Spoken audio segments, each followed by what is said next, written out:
Style जैसे signature क्यों की है? क्योंकि एडला के प्यार ने, एडला के अफेक्शन ने, एडला की जो एंटरटेनमेंट था उसने उसको था, फिर भी उसकी आवभगत की उसको एंटरटेन किया। ये बहुत बड़ी बात है, यही मुद्दे की बात है। कैप्टन वॉन स्टाइल जैसे सिग्नेचर क्यों की है?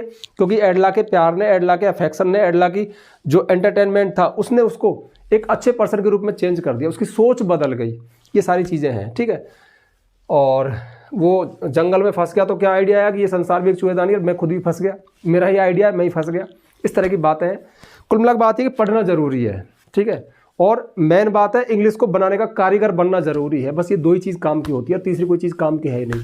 और आप रटते हो, आप समझते हो कोई टीचर ने कोई लिख दिया तो भगवान, अरे कुछ नहीं है, आप इसमें बहुत सारे चेंज कर सकते हो। तुम क्या समझ रहे हो? अभी अगर मान लो मुझे कहीं और पढ़ाना हुआ यही चैप्टर, तो मैं एग्जैक्ट ऐसे नहीं लिखूंगा, मैं कुछ और लिख दूंगा, कुछ लाइनें और अलग तरह से बन जाएंगी, कुछ अलग आइडिया आ जाएंगे। हालांकि आइडिया तो वही रहेगा, लेकिन वो जो थीम होती है, बनाने का पैटर्न होता है, वो चेंज हो सकता है। और ये किया जा सकता है, ये सीखा जा सकता है, ठीक है। तो आप इसको नोट कर लो, वो तो आपने कर ही लिया होगा नोट, ठीक है। इसको नोट कर लेना, ये शॉर्ट समरी है। मैं तो यहां तक कहता हूं आपको, भले जैसे आपने इसको याद कर लिया, अब तो चलो कर लो, तुम्हारा एग्जाम है, तुम्हारे दिमाग में कोई ज्ञान नहीं जा सकता। लेकिन मेन चीज़ है कि भले ही यहाँ पे आपके 1-2 नंबर कम आ जाए, लेकिन आप इंग्लिश सीख जाओ बस।